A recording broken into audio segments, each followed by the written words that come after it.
কথায় আছে কপালের নাম গোপাল এবং আমার কপালটা কিছুটা এরকমই। সো ঘটনাটা শুরু থেকে শুরু করি। সো ফাইনালি অফিসিয়ালি আমি এখন ঢাকা শিফট হয়ে গেছি এবং ঢাকাতেই থাকা হবে এখন আমার। দুপুরবেলা বাসা থেকে বের হয়েছি, ইনড্রাইভ কল করছিলাম, ইনড্রাইভও টাইম মতো চলে আসছে একদম। সো বাইরে বের হয়ে আমি গাড়িতে উঠে পড়ি, এরপর বসুন্ধরা থেকে বের হয়ে 300 ফিটে জাস্ট উঠছি আমরা, এর মধ্যেই গাড়ির তেল শেষ হয়ে যায়। এই যে শুরুতে বলে দিলাম না কপালের নাম গোপাল, আমার সাথে এরকমটাই হয়। যাই হোক, তারপরে গাড়িতে তেল ভরে নিয়ে আমরা সোজা চলে আসি ধানমন্ডি জিগাতলা মোড়ে। ধানমন্ডি জিগাতলা মোড়ে বাস স্ট্যান্ডে ঠিক সামনেই মূলত কাচ্চি ডাইনের নতুন একটা ব্রাঞ্চ ওপেনিং হয়েছে, পিলখানার ঠিক পাশেই। ব্রাঞ্চের নিচে এসে দেখা হয়ে যায় মুশফিক ভাই এবং তার কলিগের সাথে। মুশফিক ভাই মূলত আমাদের রাজশাহীর মানুষ। তো আমরা উপরে উঠে চলে আসি, এরপরে প্রচন্ড ক্ষুধা লাগছিল কারণ ঘুম থেকে উঠছি 12:30টার দিকে, এখন পর্যন্ত কিছু খাই নাই। তো একটা টেবিল দেখে আমরা সবাই বসে পড়ি, ছিল মুশফিক ভাই, রিফাত, নূর ভাই সহ আরো অনেকেই। অ্যাজ অলওয়েজ কাচ্চি ডাইনে যে কোনো গ্র্যান্ড ওপেনিং এ গিয়ে আমরা যেটা খাই তা হলো কাচ্চি, তবে আজকে আমার কেন জানি খাইতে ইচ্ছা করতেছে তেহেরি। তো সবাই সবার মতো কাচ্চি অর্ডার করছে, রোস্ট অর্ডার করছে, পোলা অর্ডার করছে, বাট আমি অর্ডার করছিলাম হচ্ছে তেহেরি। প্রবলেম যেটা হয় কোনো রেস্টুরেন্টের ওপেনিং এ গেলে প্রচুর মানুষজনে ভর্তি থাকে, যে কারণে প্রাইভেসির কারণে অনেক সময় ফুটেজ না হয় না, তারপরেও যতটুকু নেওয়া যায়। এবং কাচ্চি ডাইনের এই ধানমন্ডি ব্রাঞ্চে দেখলাম সুন্দর একটা জুস বার কর্নার করছে, আপনি এখানে জুসও এনজয় করতে পারবেন, পাশাপাশি তাদের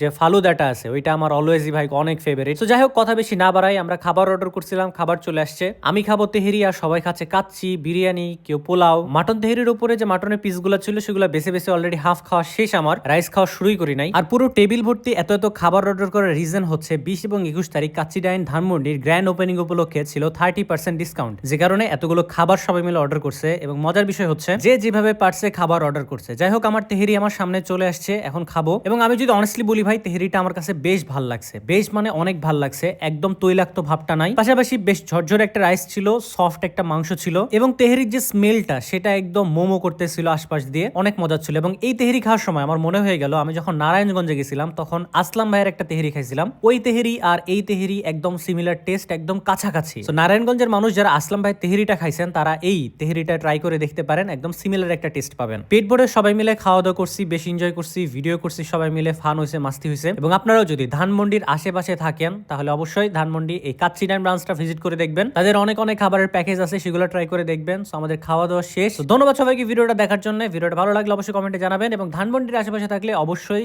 এই কাচ্চি ডাইন ব্রাঞ্চ থেকে ঘুরে আসবেন। তো দেখা হচ্ছে পরবর্তী ভিডিওতে, সে পর্যন্ত ভালো থাকবে সবাই, আল্লাহ হাফেজ।